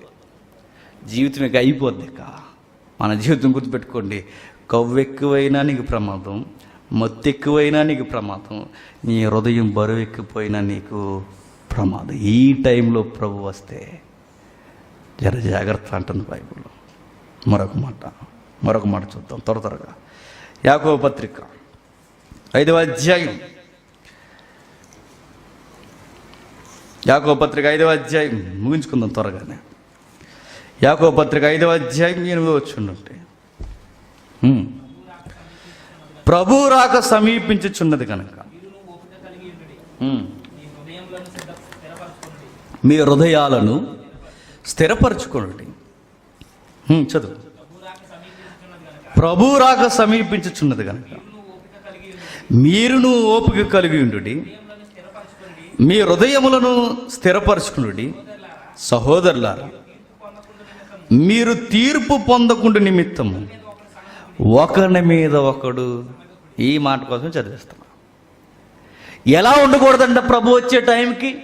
మత్తెక్కు ఉండకూడదట, కొవ్వెక్కు ఉండకూడదట, బరువెక్కు ఉండకూడదట. ఒక మాటలో చెప్పాలంటే ఐకిక విచారం, అంటే నీ బాధల్లో నువ్వు ఉండకూడదట. ఈ మాట ఎప్పుడు గుర్తుపెట్టుకుంటే ఏ విషయాన్ని పెద్దగా ఎక్కువ బాధపడమని, మనం ఎంతవరకు బాధపడాలో అంతవరకు బాధపడతాం. ఏ బాధల్లో ఉండకూడదట. మరొక మెట్టు ఏంటంటే దొరికిందే అవకాశం అని ఎవరి మీద సనగకూడదట. ఇలా శనిగే అరణ్యంలో లక్షల మంది రాలిపోయారు. ప్రభు వచ్చే టయానికి వారి మీద ఏళ్ళ మీద సనుగుతూ జీవిస్తున్నావు అనుకో, చెప్పండి, నీ జ్ఞాపకార్థ కూడికే ఇక. అవునా కదా చెప్పండి. ప్రభు వచ్చే టయానికి అన్న చెప్తున్నాడు, ఇందాక నేను కార్లు ఇంటూ వస్తున్నాను, ప్రతి ఒక్కరిని దేవుడు అబ్జర్వ్ చేస్తుంటాడు. ఆయన వచ్చే టైంకి ఎవడెవడేం చేస్తున్నాడు ఆయనకి బాగా తెలుసు.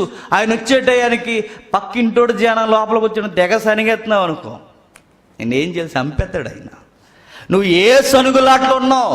చాలామందికి ఇష్టమైన కార్యాలు ఏంటి చెప్పినా, వాళ్ళ కొరకు వీళ్ళ కొరకు సనుక్కోవడం ఇష్టం, చెప్పుకోవడం ఇష్టం. వీళ్ళ ఉత్తములు అన్నట్టు మిగిలిన వారందరూ దిగజారిపోయారు అన్నట్టు అరుగుల మీద కూర్చొని వీళ్ళ బిల్డప్లు ఉంటాయండి. రోజమ్మ కూడా సరిపోదండి, రచ్చబండ ఉందిగా, ఆవిడ కూడా సరిపోదు. అంత బాగా కూర్చొని సనుగులే సనుగులు అని చెప్తున్నాను. శనగల కన్నా అధ్వానంగా అయిపోతుంది మనం, గుర్తుపెట్టు. పురుగెట్టిన శనగ చూసారా, తింటారా దాన్ని? నీకు కూడా పట్టేస్తుందట. నీ సనుగులాట నీకు పురుగు పడుతుందన్న సంగతి మర్చిపోకు. బైబిల్ ఎంత స్పష్టంగా మనకి చెప్తుందంటే, మత్తుని వదిలే, బరువుని వదిలే, కొవ్వెక్కే పరిస్థితులు వదిలే, నెక్స్ట్ పొరుగోడి మీద సనగడం వదిలే.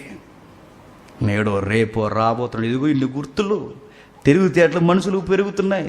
భూకంపాలు, పోరాటాలు, కరువులు, అభ్యంతరాలు, ద్వేషాలు, అప్పగింతలు, ప్రేమ చల్లారిపోవడం, శ్రమలు, హతసాక్షులు, ఇన్ని గుర్తుల్లో నువ్వు చేయాల్సింది ఈ బరువెక్కిపోయి, కొవ్వెక్కిపోయి, బాధపడిపోయే పరిస్థితులు అన్నీ పక్కకు దోసే, పక్కవాడి మీద సనగడం కూడా మానే. నీ ప్రభు వచ్చేస్తాడు త్వరలో.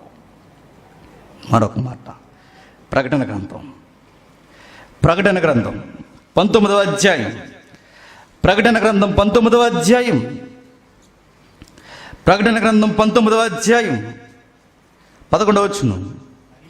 మరియు పరలోకం తెరవబడి ఉండుట చూసి తిని, అప్పుడు ఇదిగో తెల్లని గుర్రం ఒకటి కనబడెను, దాని మీద కూర్చుని ఉండువాడు నమ్మకమైన వాడు, సత్యవంతుడను, నామము గలవాడు, ఆయన నీతిని బట్టి విమర్శ చేయొచ్చు, యుద్ధము జరిగించుచున్నాడు. తెల్లని వస్త్రాలు వేసుకుని తెల్లని గుర్రం ఎక్కి రాబోతున్న రారాజు ఎవరు? రాజులకు రాజు యేసయ్య. ఆయన రాకలో ఉన్న ఒక వాల్యూ ఉందట. ఆ వాల్యూ ఏం చేస్తాడంటే, నీతిని బట్టి ఆయన ఏం చేస్తాడు? యుద్ధం. అంటే ఒక మాట అడుగుతున్నాను, నీతిని బట్టి యుద్ధం చేస్తే ఆయన యుద్ధం ఎవరితో చెప్పండి? నీతి లేని వారితో యుద్ధం. నీతిని బట్టి విమర్శ చేయొచ్చు. నీ నీతి ఏంటో చూస్తాడు దేవుడు ఆ రోజు. నీ ఇతరుల పట్ల నీ నీతి ఏంటో చూస్తాడు ఆయన, నీ వ్యవహారం ఏంటో చూస్తాడు ఆయన. నీతిని బట్టి ప్రభు నీతోనే యుద్ధానికి దిగితే, మరి ఎప్పుడైనా కల్లా అయినా ఊహించారండి? ప్రభుకి నాకు యుద్ధం అని ఎప్పుడైనా ఊహించుకుంటాం మనం? ఊహించుకుంటే ఓడిపోయేది ఎవరో? ముందే ఆన్సర్ చెప్పండి. ప్రభుతో యుద్ధం అయితే ఓడిపోయే విలన్ ఎవరు చెప్పండి? నీతి లేని బ్యాచ్. ప్రభుతో యుద్ధం అంటే బతికి బట్ట కట్టేది ఎవడు? ప్రభు చెప్తున్నాడు, నీతి లేకుండా బతికితే నీతి లేని వారితో దేవుడట యుద్ధానికి, కయ్యానికి, విమర్శకి దిగుతాడట. ఇంకొక మాట అంటే, నీతి అంటే ఏంటి చెప్పనా? ఇతరులకి నీతి లేదని అనడం కూడా నీతి లేకపోవడం. ఎందుకన్నా అర్థవంతంగా చెప్పలేను నేను. ఇతరులకి నీతి లేదంటే, ఇప్పుడు మీరు అన్నారు కదా అనుకోవచ్చు, నేను అనలా, బైబిల్ అన్నది చెప్తున్నా. ఎక్కడ అనకూడదు? నువ్వు చెప్తేవే సోదు కబుర్లు, నువ్వు చెప్తేవే కాకమ్మ కబుర్లు. అక్కడ పోయి వాడు అలా, వాడు ఇలా, ఆమె ఇలా, ఇలా అని చెప్తారు చూసారా? ఆ నీతి లేకపోవడం కూడా, ఎదుటోళ్ళు మంచోళ్ళు కాదనడం కూడా ఏంటి చెప్పండి? నీతి లేకపోవడం. ఈ నీతి లేని వారితో రోజు ఏం చేస్తాడట? ప్రభు యుద్ధానికి. మీరు అనుకోవచ్చు, ఎంత పెద్ద కారణం ఇది, ఎంత పెద్ద కారణం ప్రభుకి నాకు ఫైట్కి ఇదా అంటే, దేవుడు అంటున్నాడు, అవును అదే. నీకు నీతి లేకపోవడం ఆయనకు విరోధం. నువ్వు మీరు ఏ విషయంలో ఎలా నీతి కొట్టినారో చూడండి. మీ సంసారంలో మీ నీతి మీరు కోల్పోకూడదు, మీ స్నేహాల మధ్య మీ నీతి మీరు కోల్పోకూడదు, మీ ఉద్యోగాల్లో మీ నీతి మీరు కోల్పోకూడదు, మీరు డబ్బు విషయంలో నీతి మీరు కోల్పోకూడదు, ప్రేమ విషయంలో నీతి కోల్పోకూడదు, ప్రతి విషయంలో మీరు నీతి కోల్పోకూడదు, సంబంధాల విషయంలో నీతి కోల్పోకూడదు. మీ నీతిని దేవుడు ఖచ్చితంగా కొలుస్తాడు. యుద్ధమేక. మరొక మాట త్వరగా ముగించుకుందాం. లూకా సువార్త 17వ అధ్యాయం. లూకా సువార్త ఆ రోజు సీన్ ఎలా జరగబోతుందో ఒకసారి చూద్దాం. నవ్వు వస్తుందండి మాట చదువుతుంటే. లూకా సువార్త 17వ అధ్యాయం. లూకా సువార్త 17వ అధ్యాయం 34 వచనం.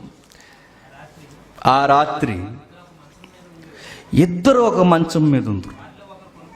వారిలో ఒకరు కొనుక్కోబడతారు, ఒకరు విడిచిపెట్టబడు.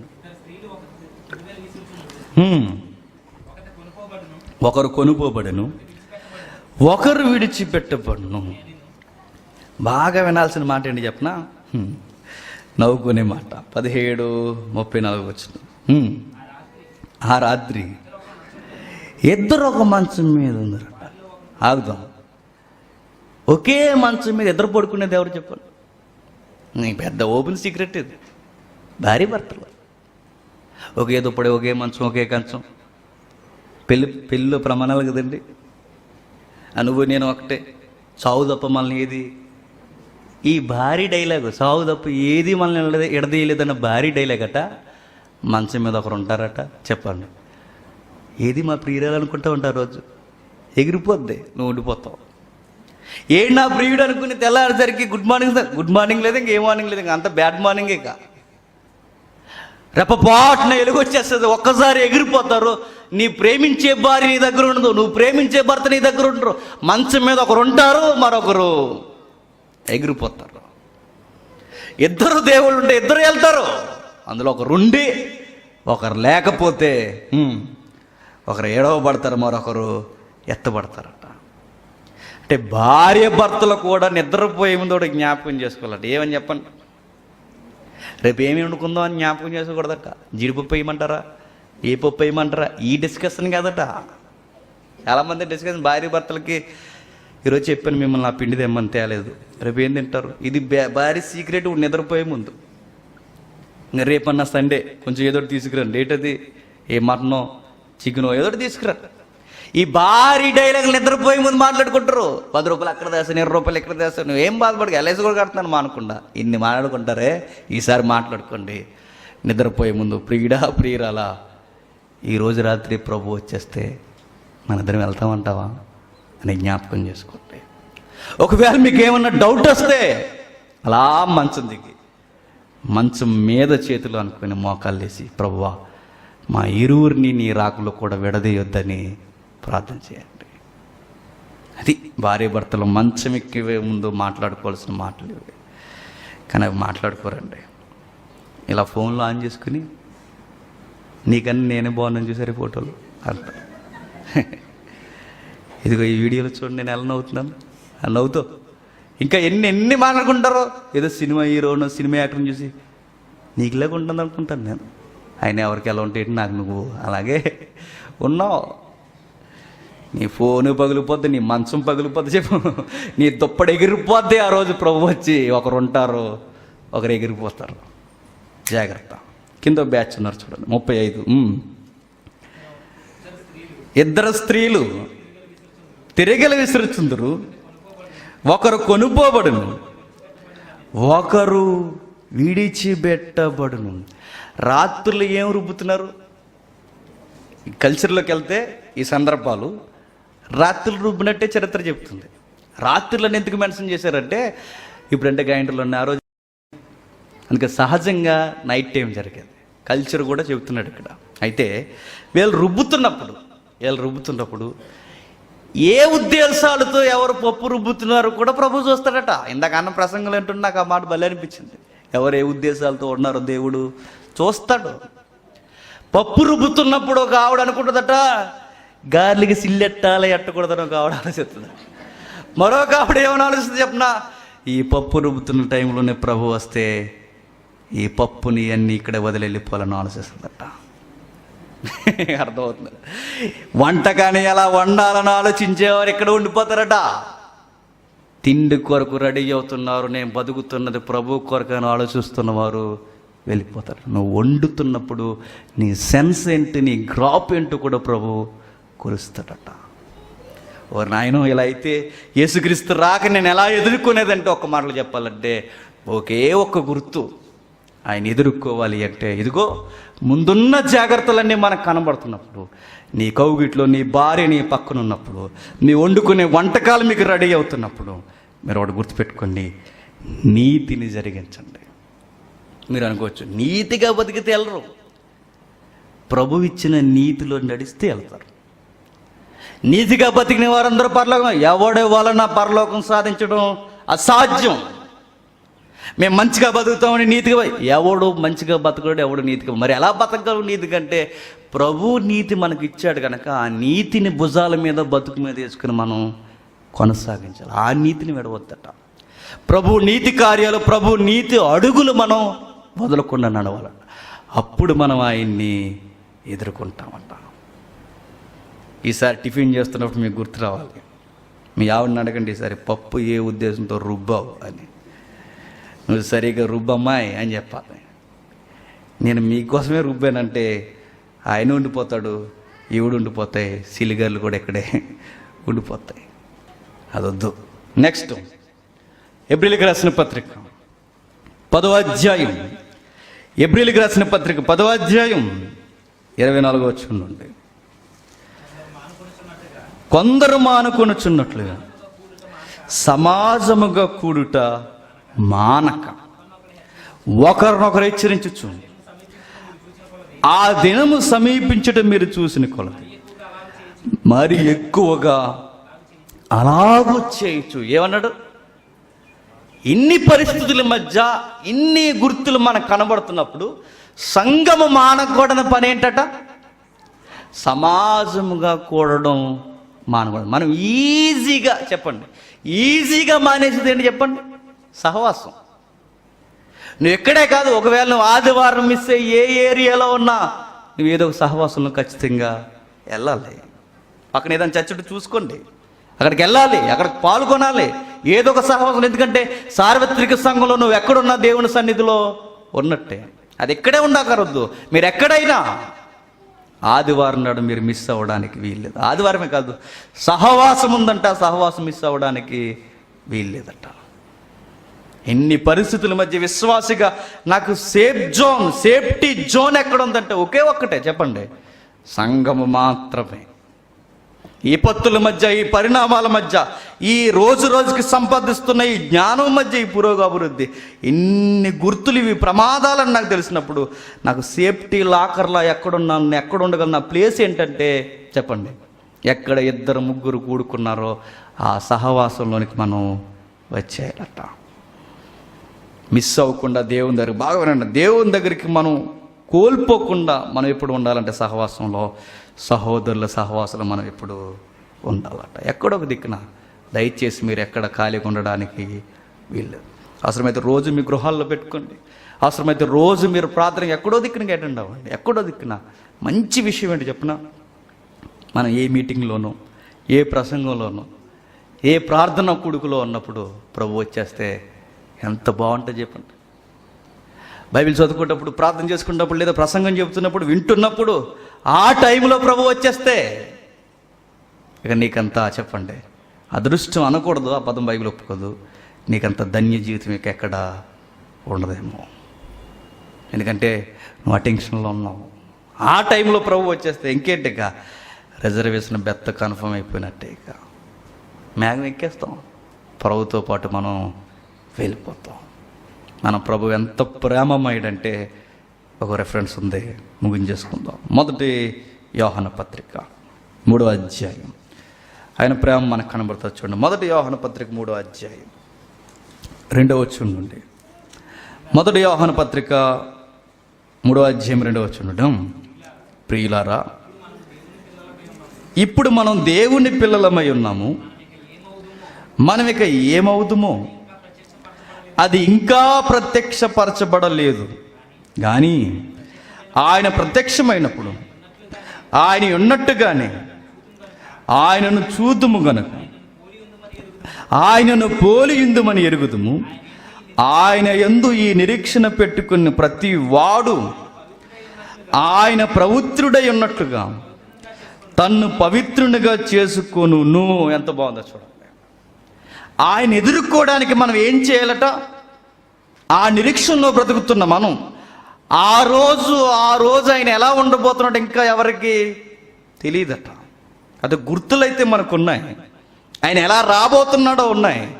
ఇన్ని గుర్తుల మధ్య మనకు నేర్పించే మాట ఏంటంటే, ఆయన పవిత్రంగా ఉన్నాడు గనక ఎదుర్కొంటున్నవాడు తన్ను తాను పవిత్రంగా చేసుకోవాలి. ఇప్పుడు అంటున్నాను, నన్ను నేను పవిత్రంగా చేసుకోవాలి అంటే డెటాల్ సోప్తో కడుక్కోవాలా? నన్ను పవిత్రంగా చేసుకునే ఆ భాష అర్థం ఏంటి?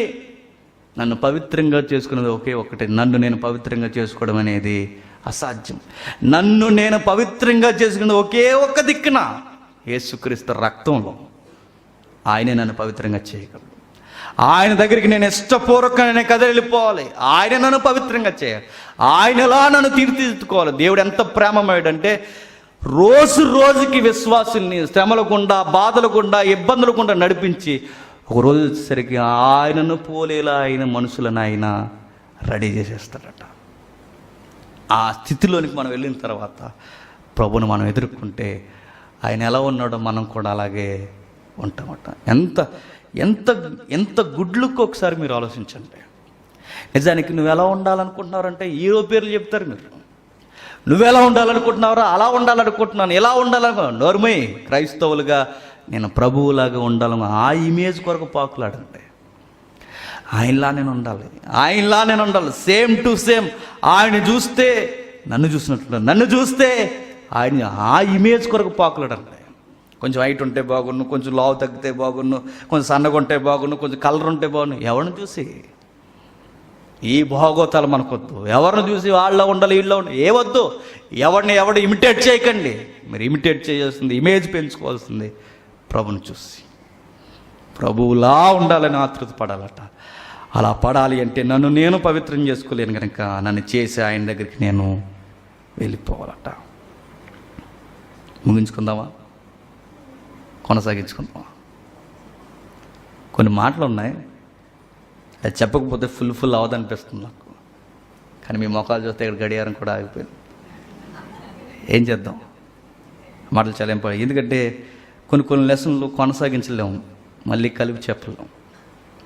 అవి చెప్పాలనుకున్న సందర్భం రాదు. చెప్పేసుకుంటే ఎందుకన్నా మంచిది.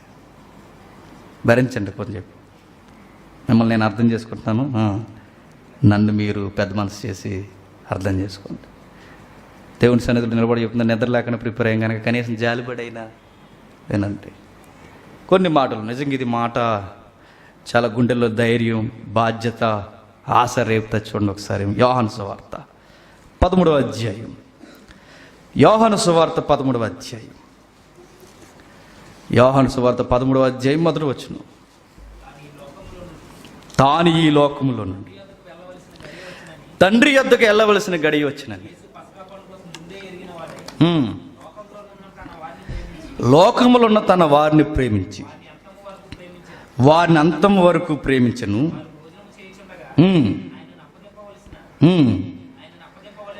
అని చెబుతూ బాగానండి. 13వ అధ్యాయం అంతా ఏం చెప్పుకొస్తున్నాడంటే ఇక ఆయన లాస్ట్ శిష్యులను వదిలి వెళ్ళిపోతున్నాడు. ఒక మాటలో చెప్పాలంటే శిష్యులు యేసుప్రభు వారు పర్సనల్గా మాట్లాడుకుంటున్న మాటలు 13వ అధ్యాయంలో కొన్ని ముఖ్యమైన మాటలు. అయితే ఆ ముఖ్యమైన మాటలు అలా కొనసాగుతున్నప్పుడు ఆ 12 మంది శిష్యులు యేసుప్రభు కూర్చున్నప్పుడు వాళ్ళ మధ్యలోకి మనం అలా చెవెట్టాం అనుకుంటే ఒక సీక్రెట్ చెప్పాడు శిష్యులకి.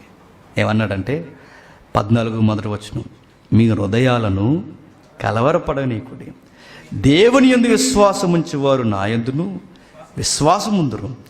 నా తండ్రి ఇంట అనేక నివాసములు కలవు, లేని ఎడల మీతో చెప్పెదను.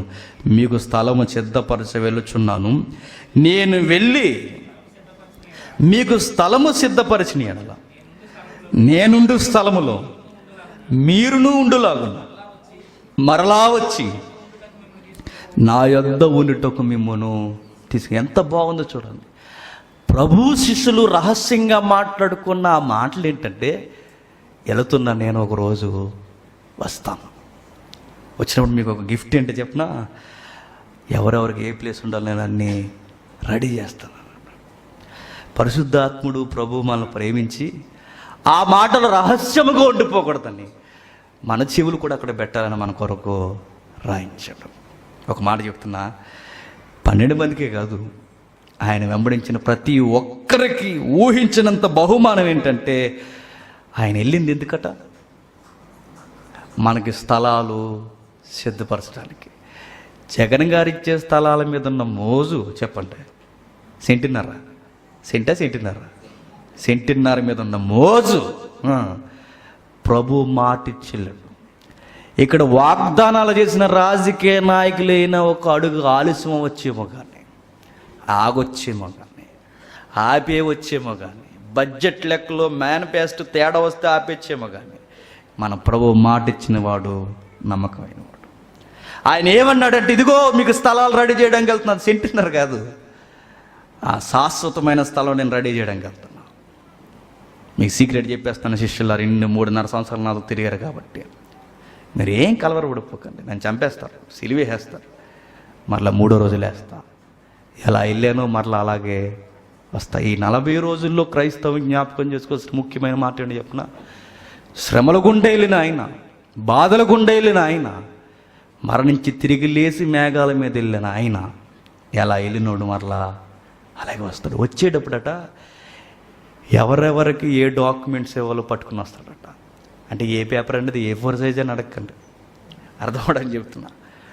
డాక్యుమెంట్స్ అన్నీ పట్టుకొస్తాడట, ఎవరికి ఏ ప్లేస్ ఇవ్వాలో అన్నీ రెడీ అయిపోతాయట. మీకు స్థలం రెడీ అయిపోయింది. ఇక బాగా ఫిక్స్ స్టేజ్లో మాట్లాడుకుంటే, ఆ స్థలం ఏంటని మీరు అడిగితే ఇంకక్కడే ఇక్కడ కదట. నేను ఎక్కడైతే ఉన్నానో, నేను ఎక్కడైతే ఉంటానో మీరు అక్కడే ఉంటారు. నువ్వెక్కడ ఉంటావు ప్రభు అంటే, తండ్రి కుడి పార్శ్వాన కూర్చుంటా. అంటే దేవుడు కూర్చునే సింహాసనం మీద మనం కూడా ఏమవుతామట, తన రొమ్మును ఆనుకోవడానికి మనం కూడా కుడి పార్శ్వాన కూర్చున్నాడు. ఈ ప్లేస్ కావాలనిపిస్తుందా లేదా మనకి? ఇది ఎప్పుడైతే మనకు కావాలనిపిస్తుంది, ఇక దేవుని హృదయ స్పందనకి దగ్గరగా ఆ స్థలం కొరకు నేను చెప్తున్నా. నేను ఎప్పుడు వెళ్ళిపోతాను ఆ స్థలం దగ్గర నేను ఎప్పుడు వెళ్ళిపోతానంటే, నువ్వు వెళ్ళినా వెళ్ళొచ్చు, లేదా నీ ప్రభువు రావచ్చు అనడానికి సిగ్నల్స్ కనబడుతున్నాయంట సొసైటీలో. ఇప్పటివరకు మనం మాట్లాడుకున్నాగా ఆ గుర్తులన్నీ మనకు చూపిస్తున్నాయి. ప్రభు వచ్చేస్తున్నాడు. డోంట్ వరీ, నువ్వు రెడీ అయిపో, నీ ఆలోచన, నీ మైండ్ సెట్ అంతా సెట్ చేయి. ఆయన వచ్చేస్తున్నాడు. ఆయన నేను తీసుకెళ్ళిపోతాడు, మేఘల మీద తీసుకెళ్ళిపోతాడు. మరి ఎవరు ఉండిపోతారంటే, ఆడెళ్ళు ఈడెళ్ళు అంటారు చూసారా, వాళ్ళు ఉండిపోతారు. మా సంఘం ఎత్తపడుతుంది, మీ సంఘం దించబడుతుంది అంటారు చూసారా, అప్పుడు ఎవరు ఎత్తి పెడతారో ఎవరు దించబడతారో అన్నీ అర్థమైపోతాయి. ఆ రోజు మనకు అర్థమవుతుంది. అప్పటి వరకు కామ్గా ఉండండి, సైలెంట్గా ఉండండి. ఆ రోజు మిమ్మల్ని అంటారు చూసారా, ఆ రోజు మేఘం ఎక్కి ముందు ఒకసారి వెనక్కి తిరిగి చూడండి. జాగ్రత్త, మరి బాగా వెళ్తున్నావు అని చెప్పండి. ఏం పర్లా. ఎందుకు చెప్పినా, నువ్వు వెళ్ళవన్నాడు, నువ్వు వెళ్తున్నావు అని ఆగిపోయాడు. ఆ రోజు నువ్వు వాడిని చూసి నీ ప్రభువే చూపిస్తాడండి. వాళ్ళ జీవితాలు చూడు, నీ జీవితాలు చూడు. అప్పుడు అనుకుంటావు ఇది అన్యాయం, ఘోరం అంటాం. ఎవరు కింద ఉన్నవాళ్ళు ఇది తగదీది అంటారు, నోర్మి అంటాడు, తీసుకెళ్ళి అక్కడ పడేస్తాడు. ఆ స్థితిలో కొద్ది నాకు ట్రైనింగ్ ఇస్తున్నాడు, పోలీస్ ట్రైనింగ్ పెద్ద భయపెట్టేసేవారంటే. 9 నెలల ట్రైనింగ్లో ఎగ్జామ్స్ ఉంటాయి, మరలా అక్కడ పాస్ అయ్యి ఇక్కడే పాస్ అవ్వడం చాలా కష్టం మనకి. మళ్ళీ అక్కడ పాస్ అవ్వాలంట. ఎక్కడ 9 నెలల ట్రైనింగ్లో మళ్ళీ అక్కడ లాండర్ టెస్టులు, ఆ టెస్టులు అన్నీ పాస్ అవ్వాలి. ఓ భయపెట్టే మాట ఏంటి చెప్పిన, రే ఈ 9 నెలల్లో మీరు పాస్ అవ్వకపోతే, లాస్ట్ ఎగ్జామ్లో మీరు పాస్ అవ్వకపోతే లాస్ట్ ఒక యాన్ వస్తుందట, కుక్కలేనలో ఉంటుందట. అది వాళ్ళు అలా చెప్పేవారండి.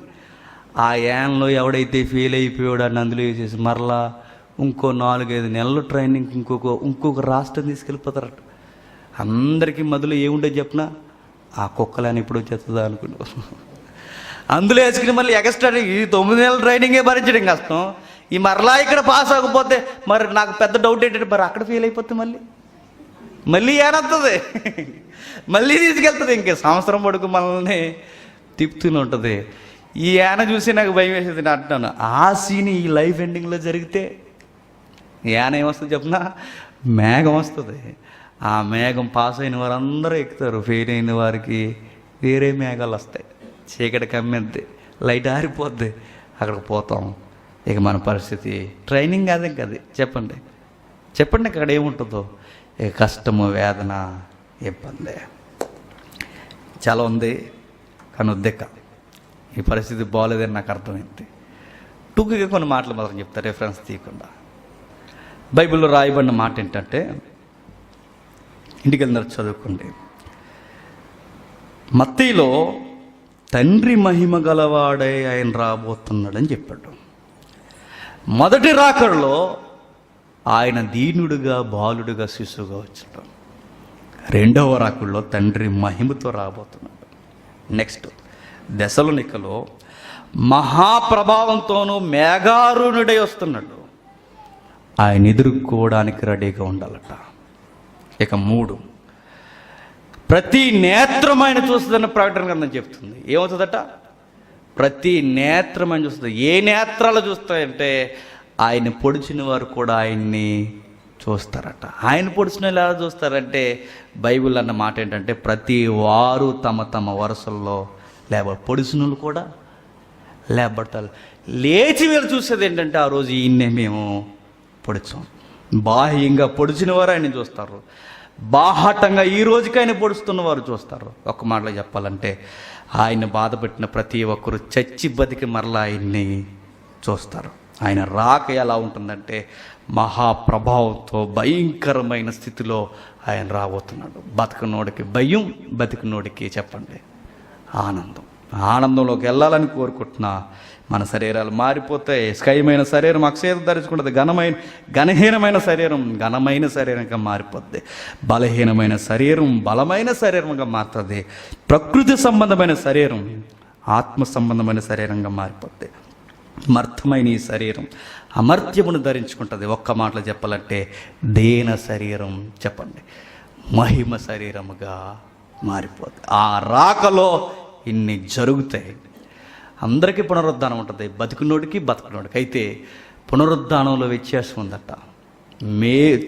నీతిని జరిగించిన వారు, మేలు చేసిన వారు జీవ పునరుద్ధానానికి, కీడు చేసిన వారు వాడికి పునరుద్ధానమే, వాడు తీర్పు పునరుద్ధానానికి. ఈసారి 40 రోజుల్లోనే వెళ్తారు శ్మశానాల దగ్గరికి. వెళ్ళినప్పుడు జ్ఞాపకం చేసుకోండి. ఒకరోజు నాకు కూడా ఇక్కడే శ్మశానం మీటింగ్స్కి వెళ్ళి వస్తుంటామా, ఇక్కడ మనకు శ్మశానం. మనం ఎంత దొంగ రాజకీయం, మీరు ఎవరికి వేరే ఓట్లు నాకు తెలియదు. ఎంత దొంగ రాజకీయాలు అంటే, మన ఊర్లో కాల్చేసే దేహాలకేమో మంచి గ్రౌండ్ ఇచ్చారు, బరీల గ్రౌండ్. కప్పెట్టుకునే వారికి కొట్టుకుపోయి పొంత ఇచ్చారు. చూసారు మీరు? ఇప్పుడే చూశాను నేను. మరి ఓటు ఎందుకు వేసారంటే తెలదు, మీకు వేస్తారు మీరు అంతే. కొన్ని రూల్స్ పెట్టి అప్పుడు వేయండి ఓట్లు. అంటే కప్పెట్టుకుంటాం, మన ప్రియులు ఎవరో చనిపోతారు, పొంత వస్తుంది, వర్షాలు పడిన తర్వాత మొత్తం సమాధులు ఎగిరిపోతాయి, నదిలో పరిగెడతాం మన వారి కొరకు. చూడండి ఎంత దారుణం చూడండి. ఇవేం అడగం మనం.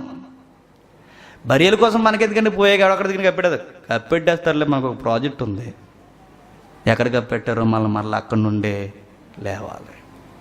అసలు దృష్టి పెట్టండి. నాకు అప్పుడప్పుడు అనిపిస్తుంది, ఏ ఎమ్మెల్యేకు పోటీ చేస్తే బాగుండండి. ఆ రోజులు రావాలని కోరుకోండి. అయిపోవాలండి ఎమ్మెల్యే కొన్ని రోజులకి.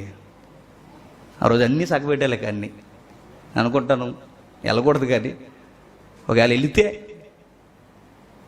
బతుకుని కానీ అందరికీ చెప్పండి, రెడీ చేయొచ్చు అనమాట. ఏంటవి? Burial ground. దేవుని పిల్లరా, జాగ్రత్త, సిద్ధమైపోదాం, అందరూ రెడీగా ఉందాం. బతుకున్నంతకాలం నీతి నిజాయితీగా బతికేద్దాం. ప్రార్థన చేసుకుందాం. ప్రభు సమీపంలో ఉన్నాడు, జాగ్రత్త. ప్రార్థన.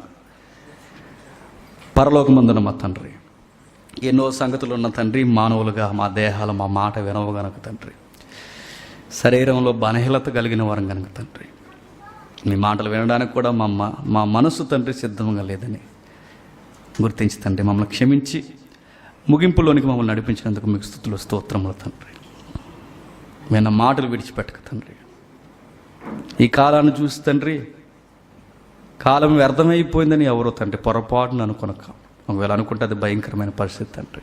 ఆ మనసు ఎవరికి రానివ్వక, ఎవరు సనుక్కొనక తండ్రి, ఏ విషయాల్లో తండ్రి వారు ఇబ్బంది పడక, ఈ నవనాగరికత గుర్తులు చూస్తున్నప్పుడు మా వరుడు సమీపమునే ఉన్నాడని గుర్తెరిగి మమ్మల్ని మేము సిద్ధపరచుకునే భాగ్యం మాకు దయచేస్తారని కోరుతూ, మీ చిత్తమైతే వచ్చే వారం కూడా తండ్రి అనుకూలమైన పరిస్థితుల్లో జ్ఞానమును మాకు అనుగ్రహించి మమ్మల్ని నడిపిస్తారని కోరుతూ సాయంకాలం జరుగుతున్న సభలో కూడా మాకు తోడు అనుగ్రహించండి. అక్కడ వారికి కావాల్సిన మాటలు అందించడానికి మీ కృపగల హస్తముల చేత మమ్మల్ని కాపాడతారని కోరుతూ మీ కుమారుడు వచ్చేంత వరకు తండ్రి సహవాసంలోనూ బోధలోనూ హెచ్చరికల్లోనూ భద్రతలోనూ మమ్మల్ని ఉంచి నడిపిస్తారని కోరుతూ సమస్త మహిమ ఘనత మీకే ఆరోపిస్తూ క్రీస్తునామని ప్రార్థన సమర్పిస్తున్నాం తండ్రి. ఆమేన్.